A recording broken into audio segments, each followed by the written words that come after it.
चलो जी बच्चों, हमारा नेक्स्ट टॉपिक है that is about the DNA replication. Part 1 तो हमने पढ़ा, अब हमें सीखना है कि डीएनए रेप्लिकेट कैसे करता है। बहुत सारे बच्चे मैसेज कर रहे थे कि सर टॉपिक हार्ड है। कि टॉपिक हार्ड नहीं है बल्कि बहुत आसान है।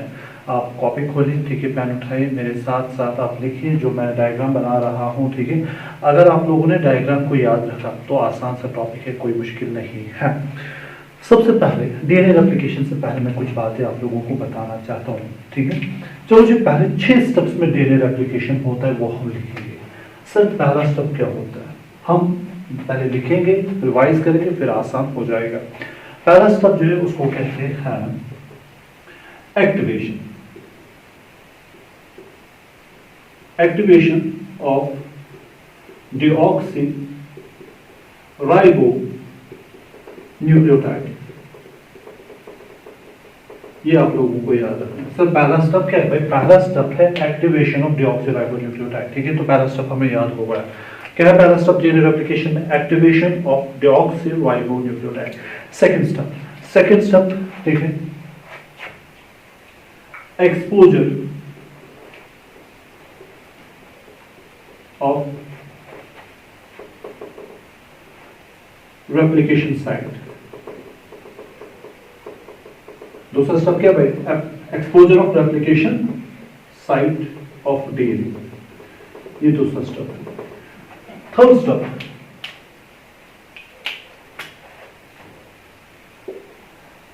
तीसरा स्टेप है RNA primer.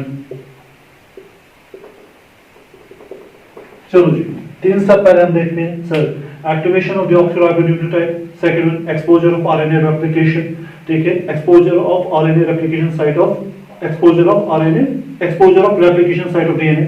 Third one RNA primer, ठीक है।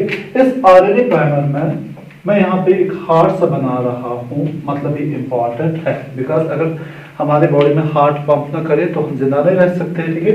इट मींस आरएनए प्राइमर आप लोगों को अगर समझना है तो इस आरएनए प्राइमर पे आप लोगों को कंसंट्रेट करना होगा कि दैट ये इंपॉर्टेंट है। तो ये 3 स्टेप। चौथा स्टेप, फोर्थ स्टेप जो है उसे हम क्या कहते हैं? उसे कहते हैं डीएनए पॉलीमरेज। ये हो गया चौथा स्टेप। पांचवा स्टेप, बेस पेयरिंग।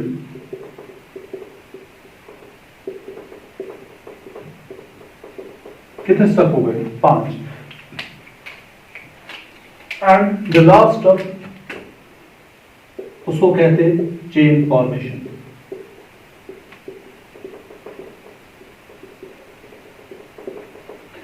चलो जी टॉपिक स्टार्ट करते हैं। सर हमारा टॉपिक है that is about the DNA replication. हमें सीखना है कि डीएनए रेप्लिकेट कैसे करता है।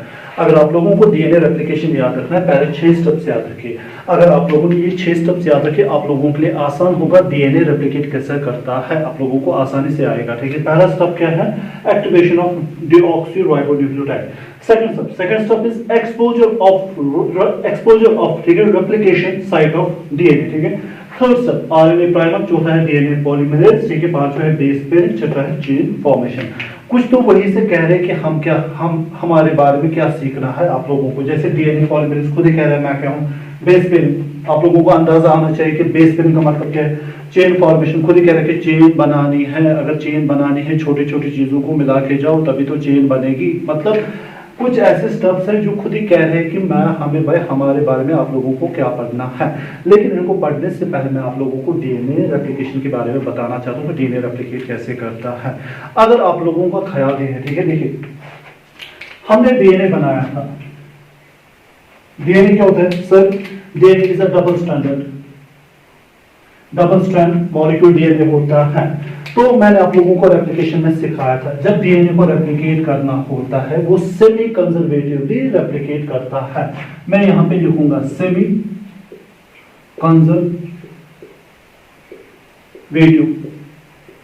Conservative replication. इसको समझिए। सर सेमी कंजर्वेटिव रेप्लिकेशन का मतलब आप लोगों ने समझाया है।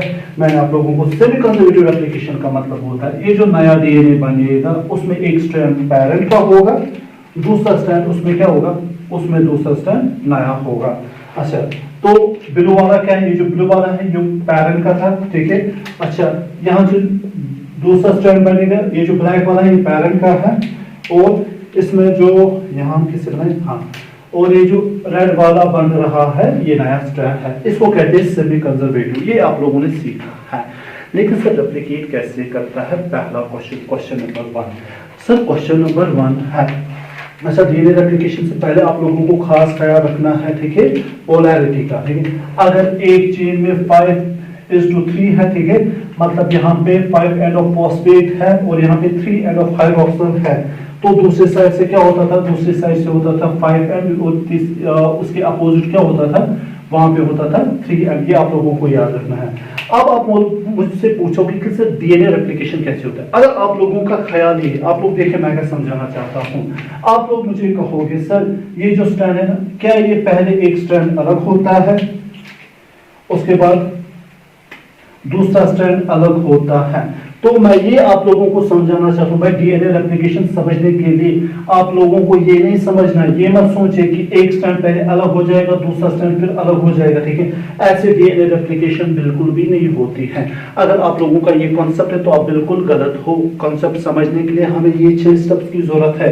डीएनए ऐसे रेप्लिकेट नहीं करता है। जब डीएनए को रेप्लिकेशन करते हैं ना, ठीक है, उसके 2 स्ट्रैंड्स अलग नहीं होते हैं, वो कंप्लीटली सेपरेट नहीं होती। सर क्यों नहीं कंप्लीटली सेपरेट होते, ठीक है, उसका आंसर है, अगर आप लोगों को डीएनए को सेपरेट करना ना, मतलब एक स्ट्रैंड यहां से लाना है, दूसरा स्ट्रैंड यहां से लाना है, तो उसके लिए हाई अमाउंट ऑफ एनर्जी चाहिए, जो कि पॉसिबल नहीं है, ठीक है।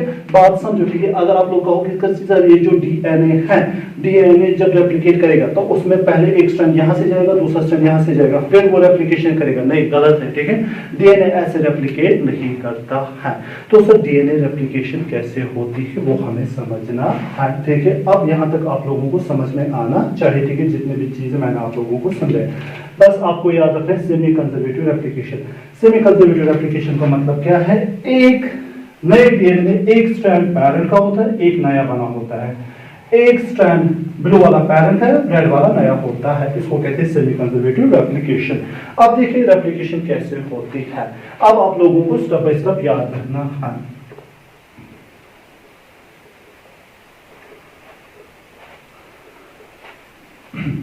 देखिए पहला स्टेप हम यहां पे लिखेंगे, स्टेप नंबर 1 क्या है। Step number 1 activation of deoxyribonucleotide. अब दिमाग लगाओ, आप लोगों को नया डीएनए बनाना है। अगर नया डीएनए बनाना है उसके लिए तो मटेरियल की जरूरत होगी ना। हाँ सर आप सच कह रहे हो, हाँ मटेरियल की जरूरत है।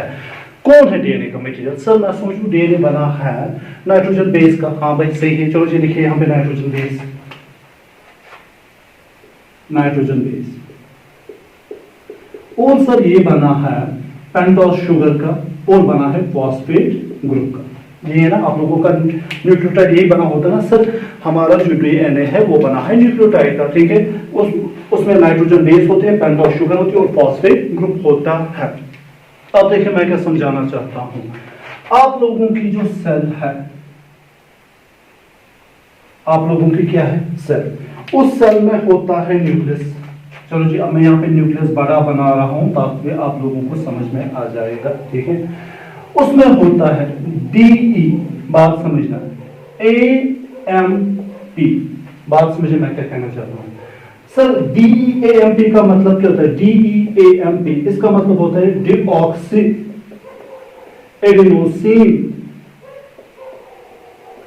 Monophosphate, monophosphate. बात समझे मैं क्या समझाना चाहता हूं, डीऑक्सी एडेनोसिन मोनोफॉस्फेट, ठीक है। और इसमें क्या होता है सर, और इसमें होता है डीईसीएमपी। सर इसका मतलब क्या होता है? इसका मतलब होता है डीऑक्सी साइटिडीन मोनोफॉस्फेट। अच्छा सर और क्या होता है इसमें? इसमें होता है टीएमपी, ये हो गया डीऑक्सी थायमिडीन मोनोफॉस्फेट, मोनोफॉस्फेट। और क्या होता है इसमें, ठीक है, वो हाँ डीईजीएमपी, ये हो गया डीऑक्सी गोनासिन मोनोफॉस्फेट।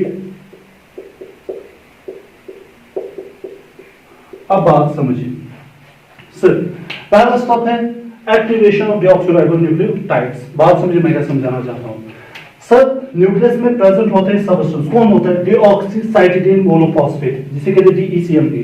होता है डीऑक्सी एडेनोसिन मोनोफॉस्फेट, होता है डीऑक्सीथाइमिडीन मोनोफॉस्फेट, डीऑक्सीगोनोसिन मोनोफॉस्फेट। देखिए बात समझिए, यहाँ पे अल्फाज है मोनोफॉस्फेट, ठीक है, ये न्यूक्लियोटाइड है, ठीक है, लेकिन मुझे मोनोफॉस्फेट नहीं चाहिए। अगर हमें डीएनए बनाना है ना, हमें चाहिए डीऑक्सी एडेनोसिन ट्राइफॉस्फेट, हमें चाहिए डीऑक्सीगोनोसिन ट्राइफॉस्फेट, मतलब वो न्यूक्लियोटाइड हमें चाहिए जिसमें एक फॉस्फेट ना हो, बल्कि कितने फॉस्फेट होने चाहिए? 3।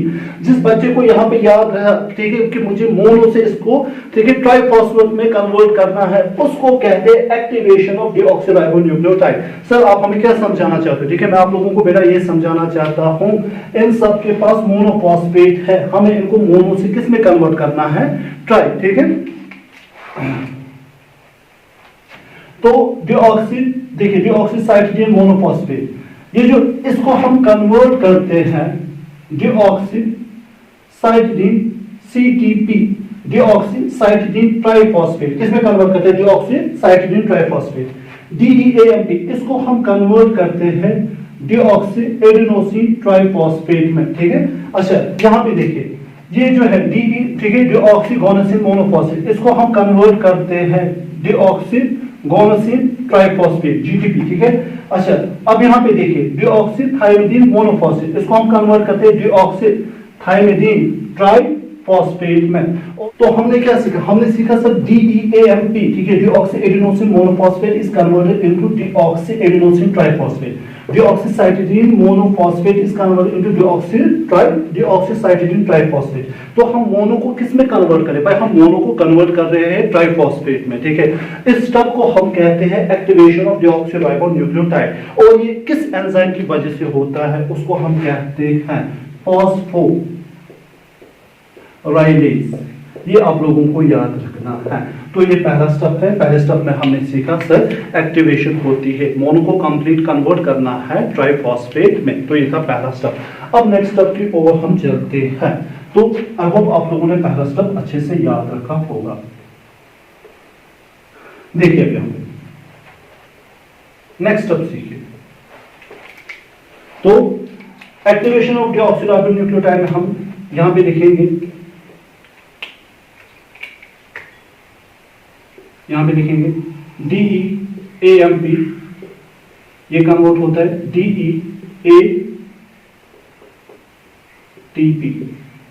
ठीक है, इतना काफी है। Now the next step is that is exposure of replication site of DNA. इस टॉपिक को समझिए। अब सर ये क्या कहना चाहता है?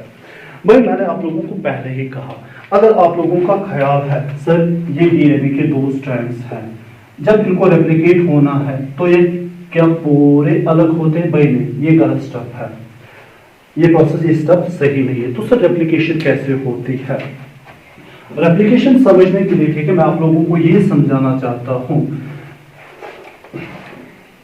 अगर ये डीएनए है, चलो जी हम मानते हैं ये डीएनए है,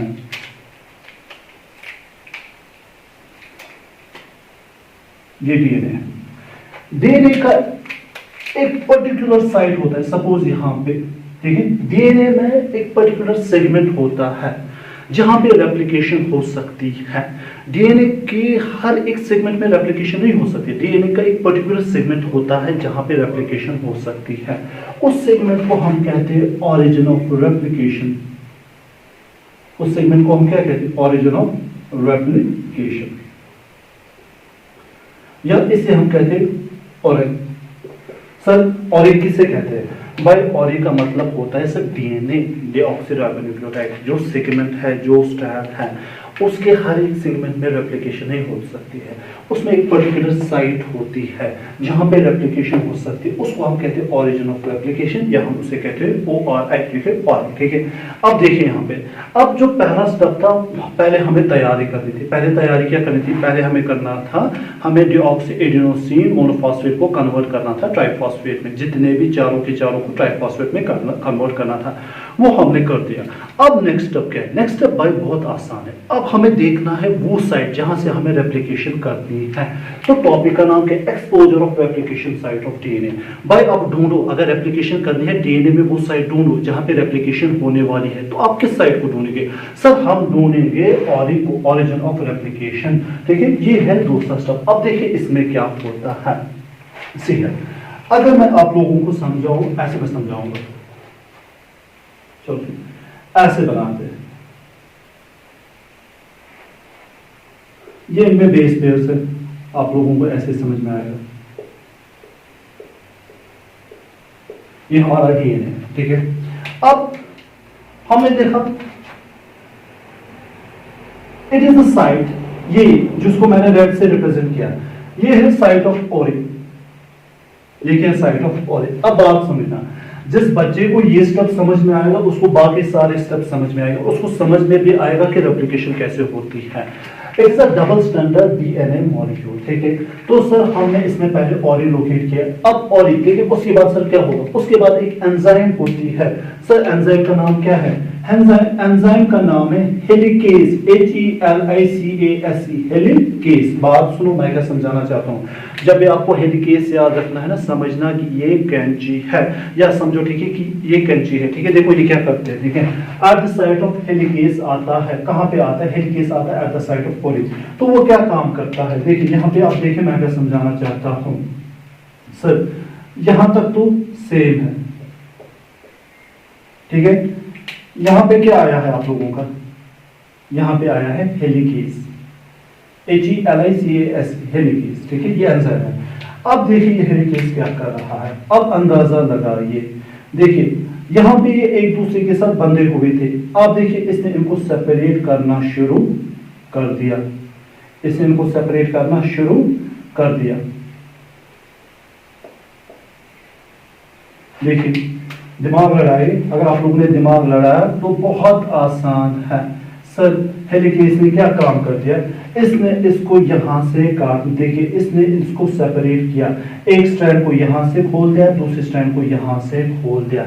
इसका मतलब सर इसने इसको अनजिप किया, जैसे हम चेन खोलते हैं ना, तो जनाब जो जैकेट होती है वो ओपन होती है, बिल्कुल उसी तरीके से। टॉपिक का नाम है exposure of replication site of DNA. यहां तक डीएनए बंद था, लेकिन हेलिकेज ने ओरिन को ढूंढा, helicase at the site of origin पे एक्ट किया, उसके बाद हेलिकेज ने इसको ओपन किया, एक्सपोज किया। अब आप अकल लड़ो, ये जो जितने भी नाइट्रोजन बेसेस है ये सारे के सारे एक्सपोज हो रहे हैं। ये दूसरा स्टेप इसमें इंपॉर्टेंट है। सर दूसरा स्टेप क्या है? Sir at the site of origin helicase enzyme act, जिसकी वजह से जो डीएनए होता है, जो दो स्ट्रैंड्स होते हैं वो सारे पूरा एंटायर लेंथ में सेपरेट नहीं होता है, ठीक है। तो ये किसी फ्रेगमेंट को ओपन करता है, थोड़े से फ्रेगमेंट को ओपन करता है। आप देखिए मैंने पूरे स्ट्रैंड को ओपन नहीं किया, यहां से अभी भी जुड़ा हुआ है, थोड़े से सेगमेंट को ये ओपन करता है जहां पे रेप्लिकेशन होने वाली होती है। तो ये है आप लोगों का दूसरा स्टेप। लेकिन अब बात सुनिए सर, अब ये जो दो स्ट्रैंड्स ओपन हुए, ठीक है, अब इनको स्टेबल रहना चाहिए, ठीक है। मतलब अब इनमें अनस्टेबिलिटी पैदा होती है।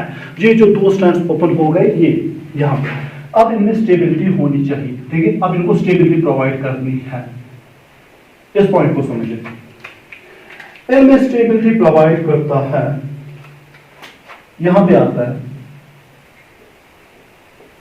प्रोटीन आते हैं,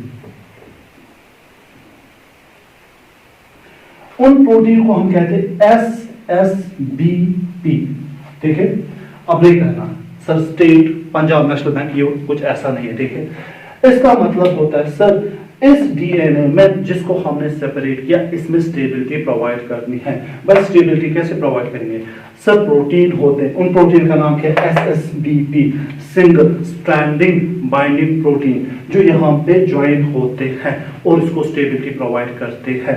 सिंगल स्ट्रैंडिंग बाइंडिंग प्रोटीन, फिर से कह रहा हूं, ठीक है। कॉपी खोले, पेन उठाए, मेरे साथ लिखिए, सिंगल स्ट्रैंडिंग बाइंडिंग प्रोटीन। भाई क्या काम करते हैं? जो हमने डीएनए के किसी सेगमेंट को, आधे सेगमेंट, ठीक है, जो इसमें सेगमेंट हमने ओपन किया, उसको स्टेबिलिटी कौन प्रोवाइड करता है? SSBP। यहां तक आपको समझ में? अब इंपॉर्टेंट पॉइंट है, जिस बच्चे ने ये इंपॉर्टेंट पॉइंट याद रखा उसको डीएनए रेप्लिकेशन आगे लेने आ जाएगी, ठीक है। देखिए नेक्स्ट पॉइंट,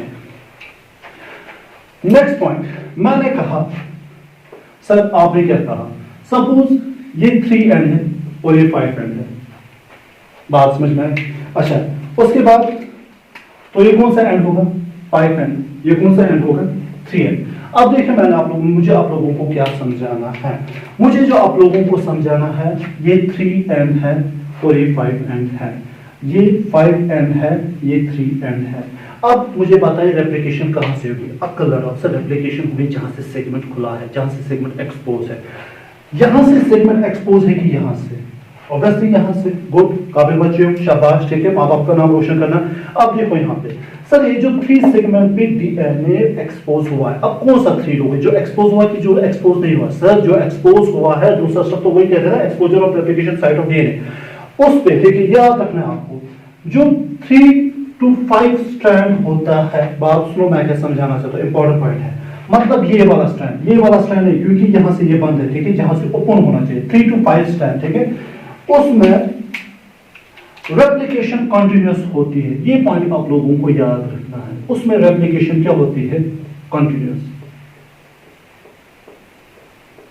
उसमें रेप्लिकेशन क्या होती है सर, उसमें रेप्लिकेशन कंटिन्यूअस होते हैं। भाई किस टाइम पे रेप्लिकेशन कंटिन्यूअस होती है सर, मैं बताऊंगा सर, जिसमें 3, 5 एंड पोलैरिटी होती है, मतलब ये वाला, ठीक है, 3 to 5। अगर आपको कहेगा ये, आपको कह रहा है ये नहीं है, क्यों? क्योंकि यहां से ओपन नहीं है, एक्सपोज ये वाला हुआ है, 3 to 5 वाला एंड, ठीक है, उसमें सर 3 to 5 वाले सेगमेंट में, ठीक है, 3 to 5 वाले स्ट्रैंड में रेप्लिकेशन क्या होगी, कंटिन्यूअस, ठीक है। अच्छा, अगर सर कह रहा है कंटिन्यूअस होगी, तो क्या बनेगा वहां पे, जो नया स्ट्रैंड बनेगा ना, नया स्ट्रैंड, वो किस डायरेक्शन, वो बनेगा 5, 3 कॉम्प्लीमेंट्री होता है। हमने पढ़ा ना कि डीएनए में क्या होती है, एंटी पोलैरिटी होती है। अगर यहाँ पे 3 तो इसके अपोजिट क्या आएगा, 5, ठीक है, 3, 5, तो यहाँ से क्या आएगा, 5, 3। अब दिमाग लगाओ, अब यहाँ से देखो 5 और 3, ठीक है, इसमें क्या होगा? अगर सर यहाँ पे कंटिन्यूअस कह रहा है, तो इसका मतलब वहां पे कंटिन्यूअस नहीं होगी। ये इंपॉर्टेंट पॉइंट है सर, समझाना क्या चाहते हो बेटा, आप लोगों को याद रखना है, जो 5:3, जो 5 से लेकर 3 वाला कॉम्प्लीमेंट्री स्ट्रैंड होता है ना, ये वाला स्ट्रैंड 5 से लेकर 3, उसमें रेप्लिकेशन क्या होती है, डिसकंटिन्यूअस। उसमें रेप्लिकेशन क्या होती है बेटा, डिसकंटिन्यूअस। ये आप लोगों को याद रखना है। और स्ट्रैंड क्या बनेगा, स्ट्रैंड बनेगा भाई 3 to 5। यहां तक क्लियर है? चलो जी, अब इंपॉर्टेंट पॉइंट, दूसरे पॉइंट को अब हम तमाम करने वाले हैं। इसमें इंपॉर्टेंट पॉइंट सर, इसमें इंपॉर्टेंट पॉइंट क्या है, इसमें इंपॉर्टेंट पॉइंट आप लोगों को याद रखना है। जब ये डीएनए की स्ट्रैंड ओपन हो जाते हैं, अब इसमें क्या होता है, इसमें ट्विस्टिंग होने के चांसेस है, मतलब ये ट्विस्ट हो सकता है। और अकल लड़ो, पहले तो डीएनए ट्विस्टेड होता है, ठीक है, आप यहाँ पे देखिए डबल हेलिक्स मॉडल ऐसे होता है, ठीक है।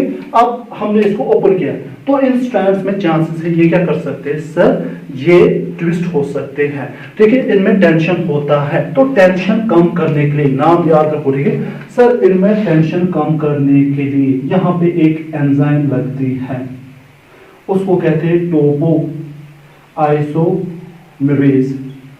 Now, if you guys are asking about the topoisomerase, you should say topoisomerase वो एंजाइम है जिसका काम है डीएनए रेप्लिकेशन में टेंशन कम कर देना। तो अब ये जो स्ट्रक्चर है ये अब स्टेबल है, अब इसमें रेप्लिकेशन हो सकती है। तो 2 स्टेप्स हमने कंप्लीट किए। दूसरा स्टेप था exposure of replication site of DNA, ठीक। अब देखिए third step, look at the third step. Third step RNA primer. Sir आपने आरएनए प्राइमर पे हार्ट बनाया है, इसका मतलब ये जो स्टेप है ना ये इंपॉर्टेंट है। आरएनए प्राइमर को हम कैसे समझेंगे, तो यहां से मैं पहले रब करूंगा ताकि आप लोगों को मैं समझाऊं अच्छे से।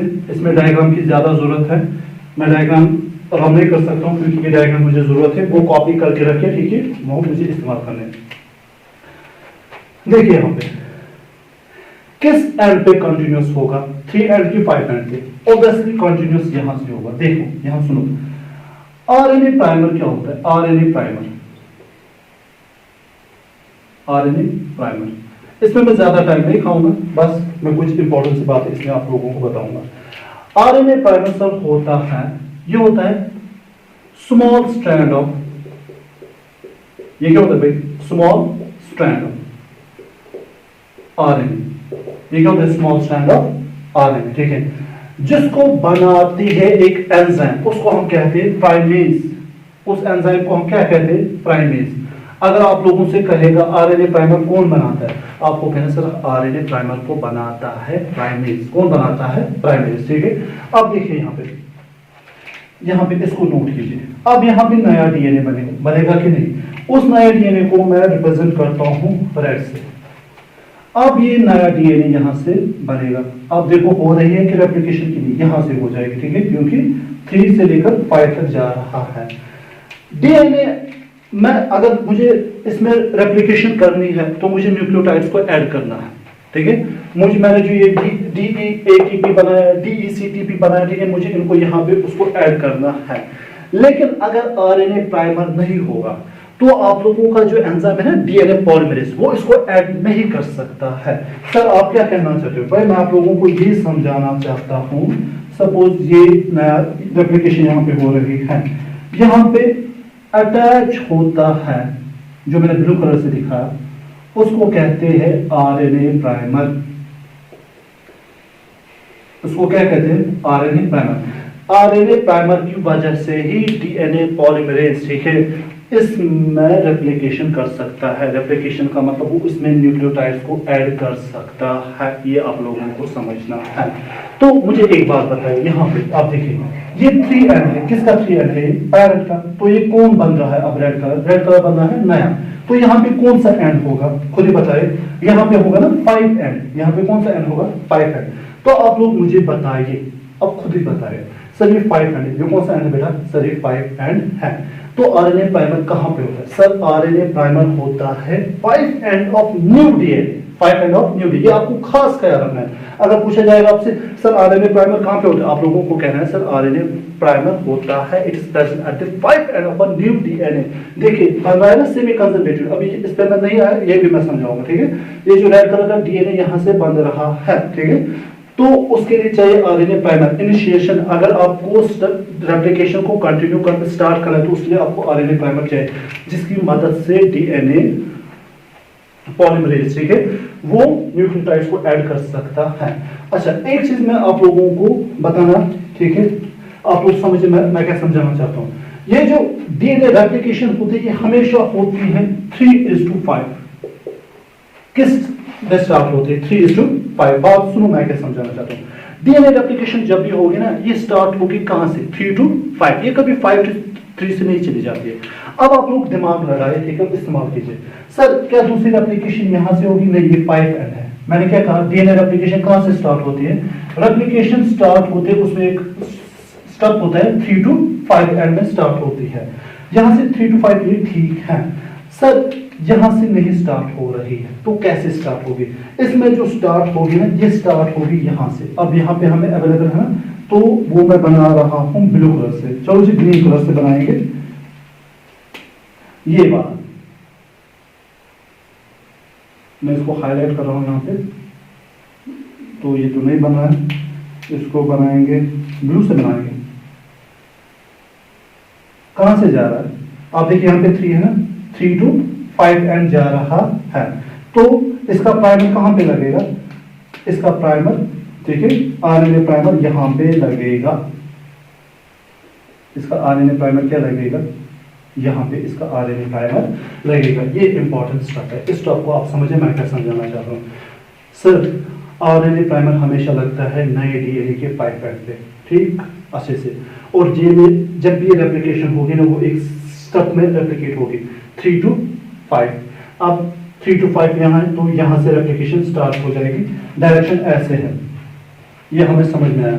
अब यहाँ पे हमें क्या समझना है? यहाँ पे हमें समझना है ये जो रेप्लिकेशन होगी कहाँ से? 3:5। आप यहाँ से नहीं आ सकते, ये गलत है, ये 5:3 जा रहा है, ठीक है। क्योंकि यहाँ पे ये साइड अवेलेबल है तो मुझे यहाँ से यहाँ, तो आरएनए प्राइमर यहाँ लगेगा, ये नया डीएनए बन रहा है। ये है आप लोगों का तीसरा स्टेप। हमारा तीसरा स्टेप आरएनए प्राइमर। तो आप लोगों ने याद रखा आरएनए प्राइमर हमेशा नए डीएनए के 5 एंड पे है। आप लोग अब जरा सा गौर कीजिए, देखिए यहाँ पे आप लोग देखिए, ये जो नया डीएनए बन रहा है ये रेड कलर का और पुराना है पैरेंट का है ब्लैक, हो गया ना सेमी कंजर्वेटिव। इसमें भी ब्लैक पैरेंट का है और ब्लू नया बन रहा है। अब देखिए अब मुझे क्या समझाना है, sir next is DNA polymerase. पांचवा, ये कौन सा स्टेप है? 1 2 3, अब चौथा स्टेप है। चलो जी सर, डीएनए पॉलीमरेज किसे कहते हैं? डीएनए पॉलीमरेज ये एंजाइम होती है जिसका काम है न्यूक्लियोटाइड को न्यूक्लियोटाइड के साथ अटैच करना। ठीक है, जिसका काम क्या है? न्यूक्लियोटाइड को न्यूक्लियोटाइड के साथ अटैच करना। वो मैं आगे समझाऊंगा जब हम पढ़ेंगे ना चेन फॉर्मेशन, वहां पे आप लोगों का ये कॉन्सेप्ट क्लियर हो जाएगा कि नई चेन बन कैसे रही है। तो आप लोगों को अंदाजा होना चाहिए कि इतने स्टेप्स पढ़ के हम क्या सीख रहे हैं। अब देखिए डीएनए पॉलीमरेज क्या कहते हैं। डीएनए पॉलीमरेज वो एंजाइम होती है जिसका काम है जो रेप्लिकेशन करती है, जो न्यूक्लियोटाइड्स को ऐड करती है और चेन बनाती है। देखो भाई, अगर मुझे चेन बनानी है, मैं आप लोगों को, ये चेन है, मत देखिए बनी है इस यूनिट की, इनको तो मुझे आपस में मिलाना है ना, अगर मिलाऊंगा तभी तो चेन बनेगी ना। यही काम करती है डीएनए पॉलीमरेज। ठीक है, अब आप लोगों को क्या याद रखना है? डीएनए पॉलीमरेज प्रोकैरियोट्स में 3 तरह की होती है, उनको हम कहते हैं डीएनए पॉलीमरेज 1, प्रोकैरियोट्स में कह रहा हूं DNA polymerase 2 and DNA polymerase 3। ये आप लोगों को याद रखना है। सर प्रोकैरियोट में डीएनए पॉलीमरेज 3 तरह के होते हैं, DNA polymerase 1, DNA polymerase 2, DNA polymerase 3, और उनमें से जो ज्यादा अहम रोल प्ले करते हैं दैट इज डीएनए पॉलीमरेज 3। अच्छा, अब सवाल है यूकैरियोट्स। सर यूकैरियोट्स में डीएनए पॉलीमरेज के कितने टाइप्स हैं? भाई देखो उनके कितने टाइप्स हैं। यूकैरियोट में डीएनए पॉलीमरेज के टाइप्स है alpha, beta, gamma, delta, epsilon. तो कितने हैं? सर 5। अल्फा, चलो यहां से मैं अल्फा को आप लोगों को याद रखना है, beta, gamma, delta and epsilon. ठीक है, ये आप लोगों को याद रखना है। Sir alpha, beta, gamma, epsilon, these are the 5 types of DNA polymerase that are found in the किन में पाए जाते हैं? वो पाए जाते हैं यूकैरियोट्स में। एक स्टेप मैं यहाँ पे आप लोगों को कहना चाहता हूँ, वहां पे मेजर रोल जो प्ले करते हैं अल्फा, डेल्टा और epsilon. Alpha major role play करते हैं। अब एक चीज आप लोगों से मुझे पूछना है, जो आप लोग मुझे जवाब दोगे। अब देखिए, अब इसको मैं रब करता हूं, ठीक है, साथ साथ आप लोग कॉपी भी कीजिए। सेम देखिए, टेम्पलेट में यहाँ पे आप लोगों को समझाना चाहता हूँ टेम्पलेट किसे कहते हैं। टेम्पलेट बाय द वे मैंने आप लोगों को समझाया है। देखो टेम्पलेट किसे कहते हैं। ये जो ब्लैक वाला है ना पैरेंट का, ये मैंने यहाँ पे बनाया है। ये वाला मैंने यहाँ पे बनाया, ये इसका 3 एंड है, ये इसका 5 एंड है। ठीक है, अब देखिए यहाँ पे, अब गौर कीजिए। सपोज यहाँ पे ए है, यहाँ पे जी है, यहाँ पे टी है, यहाँ पे सी है, यहाँ पे ए है। ये इसकी सीक्वेंस है नाइट्रोजन बेसिस की। टेम्पलेट मतलब ये जो नया स्टैंड बन रहा है रेड कलर का नया स्टैंड बन रहा है, ब्लैक वाला पैरेंट वाला एक्ट करता है टेम्पलेट। वो उसको बताता है कि आपको जो नया डीएनए स्ट्रैंड बनाना है, कैसे बनाना है, वो इंफॉर्मेशन इससे लेता है। कैसे? मैंने आप लोगों को समझाया है कि बेस पेयरिंग से। ठीक है, ए के अपोजिट हमेशा क्या आएगा? टी। जी के अपोजिट क्या आएगा? सी। टी के अपोजिट क्या आएगा? ए। सी के अपोजिट क्या आएगा? जी। ए के अपोजिट क्या आएगा? टी। तो ये जो स्ट्रैंड बन रहा है, ये किसके एतबार से बन रहा है? ब्लैक वाले। इसको कहते हैं टेम्पलेट स्ट्रैंड। ठीक है, ये भी टेम्पलेट स्ट्रैंड एक्ट करता है और ये वाला भी टेम्पलेट स्ट्रैंड एक्ट करता है। लेकिन फर्क क्या है? फर्क यहाँ पे इसमें कंटिन्यूअस रेप्लिकेशन है, यहाँ से कंटिन्यूअस जा रहा है, इसमें डिसकंटिन्यूअस है। ये आप लोगों को याद रखना है। जिसमें कंटिन्यूअस होती है उसको हम कहते हैं लीडिंग स्ट्रैंड। उसको हम क्या कहते हैं? Leading strand. जिसमें डिसकंटिन्यूअस होती है उसको हम कहते हैं लैगिंग स्ट्रैंड। उसे हम क्या कहते हैं? Lagging strand. ये आप लोगों को याद रखना है। This was about the fourth that is called DNA polymerase. मतलब हमारे पास एंजाइम है जो हमें न्यूक्लियोटाइड जोड़ने में मदद करेगी, ठीक है, उसको हम कहते हैं DNA polymerase. Now the fifth step that is base pairing. अब देखिए,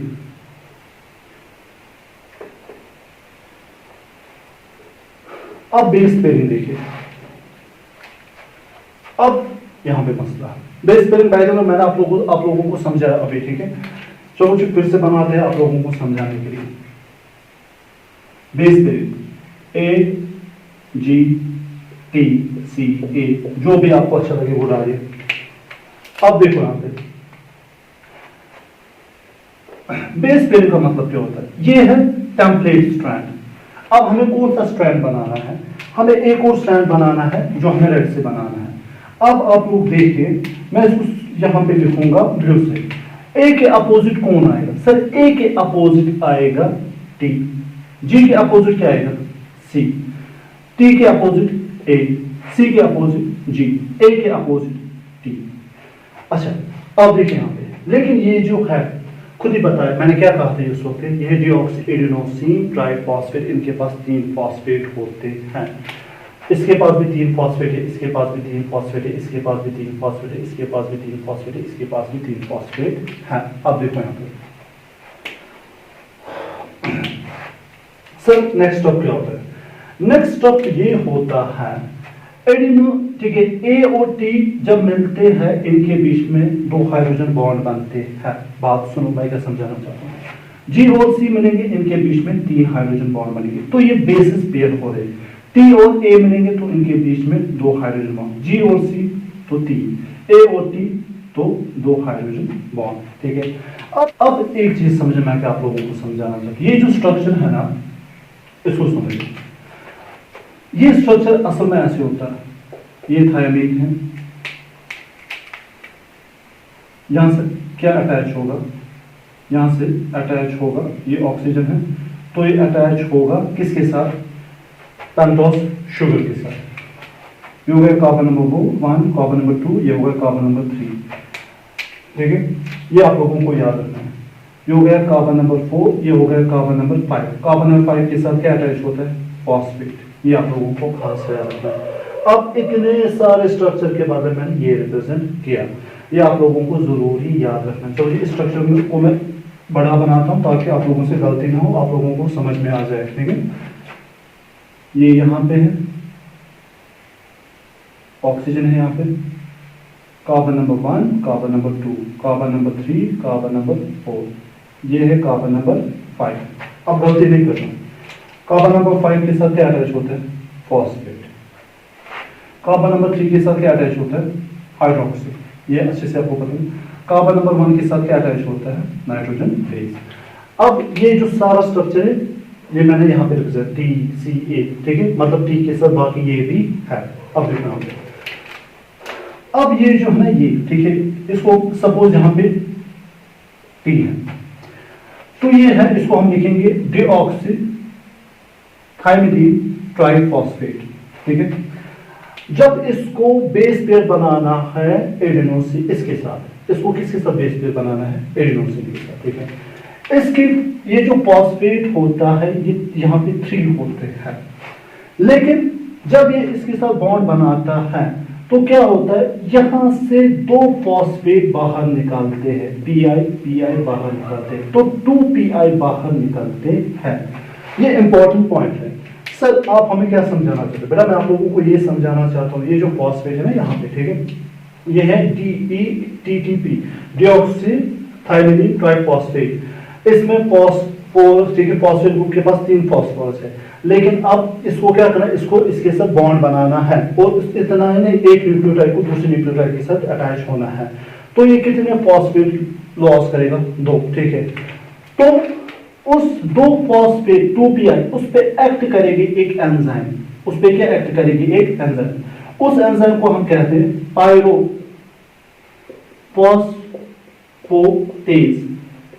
उसको क्या कहते हैं, पायरोफॉस्फेटेज। लेकिन इस 2PI 2 फॉस्फेट के साथ मिलना चाहिए पानी, ठीक है, पानी और 2 फॉस्फेट मिल रहे हैं, ऐसे लिखूंगा ताकि आप लोगों को समझ में आए। 2PI और 2, ठीक है, और वाटर मिल रहा है और एंजाइम है पायरोफॉस्फेटेज, ठीक है। यहाँ पे क्या हो रहा है सर, वहां पे फॉस्फोरस 2 अलग हो रहे हैं और वहां पे निकलती है एनर्जी, वहां पे क्या निकलती है, एनर्जी।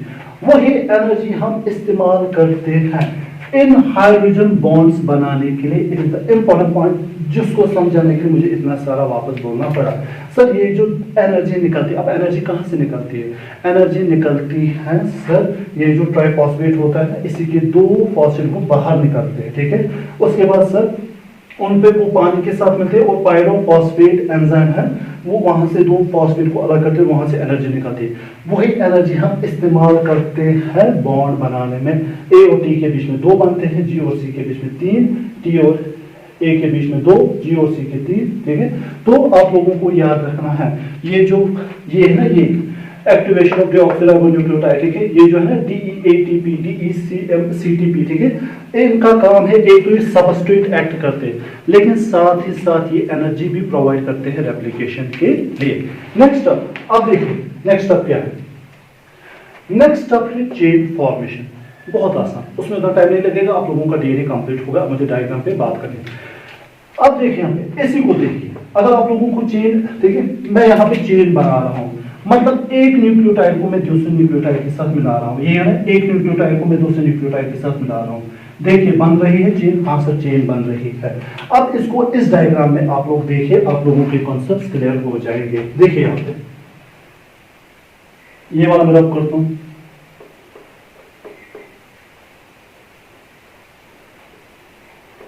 देखिए चेन फॉर्मेशन, चेन फॉर्मेशन, ये लास्ट स्टेप है चेन फॉर्मेशन। देखिए सपोज इसको मैंने रिप्रेजेंट किया तो ये हो गया कार्बन एटम 1 2 3, 3 में OH होता है, तो यहाँ पे कार्बन एटम 5 के साथ क्या होता है? फॉस्फोरस। अब देखिए यहाँ पे ये carbon atom 1 2 3, carbon atom 4, carbon atom 5 के साथ क्या अटैच होगा? फॉस्फोरस। अब बात सुनिए, ये फॉस्फोरस यहाँ किसके साथ अटैच है? कार्बन एटम 5 के साथ। और यहां से किसके साथ अटैच होता है?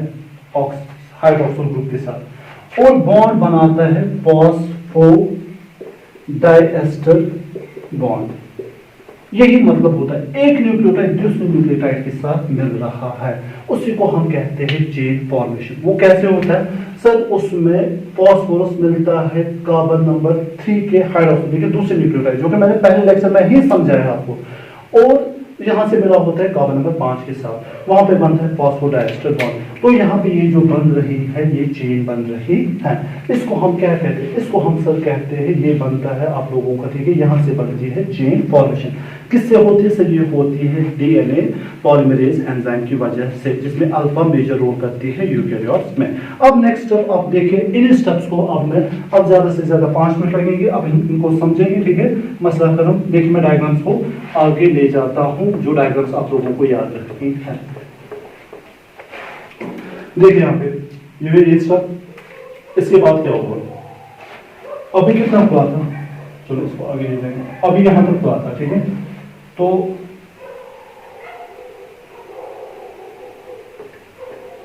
ऐसे बनाएंगे,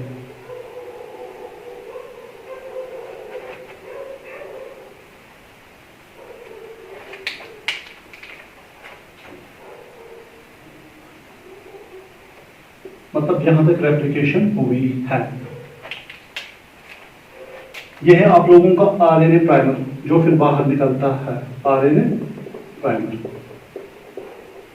ये क्या निकला है बाहर? ये कौन सा एंड है?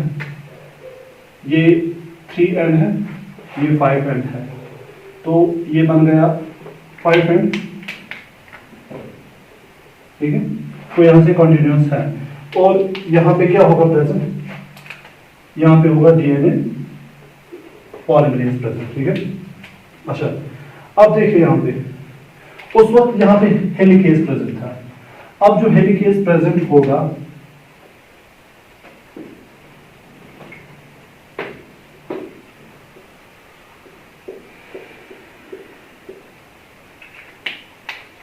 अब हेलिकेज यहां पे प्रेजेंट है, यहां पे उसने सेपरेशन अब की है हेलिकेज एंजाइम, ठीक है। तो यहां पे क्या होगा? यहाँ पे था टोपो आइसोमेरेज, ठीक है, बाकी आप लोगों को समझ में आना चाहिए। अब देखिए लास्ट स्टेप है,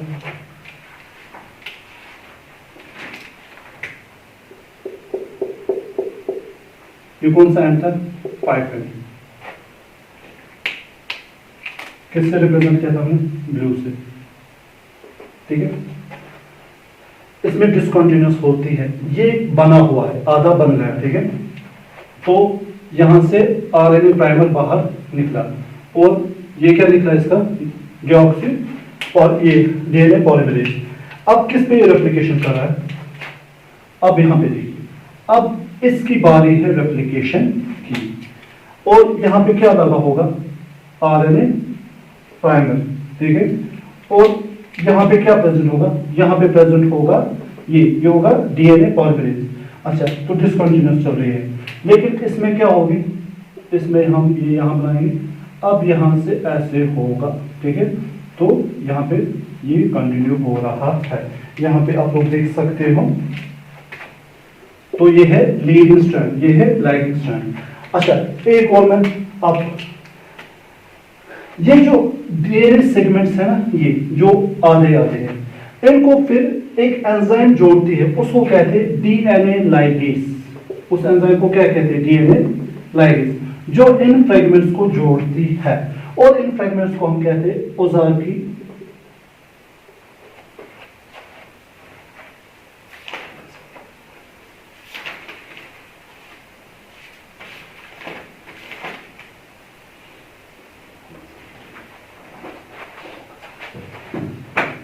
एंजाइम है डीएनए लाइगेज, जो इन फ्रेगमेंट्स को, ठीक है, इस फ्रेगमेंट और इस फ्रेगमेंट को जोड़ेगी, ठीक है, बाद में, ठीक है। और इन फ्रेगमेंट्स को हम कहते हैं ओकाजाकी फ्रेगमेंट्स, ये आप लोगों को याद रखने हैं। अब लास्ट आप लोग देख सकते हो, जो मैं यहां पे बनाऊंगा आप लोगों को समझाने के लिए।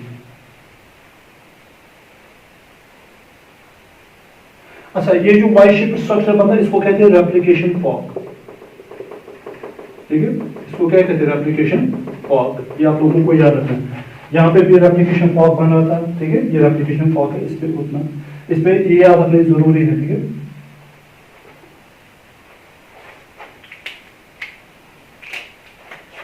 यहां से तो कंटिन्यूअस है।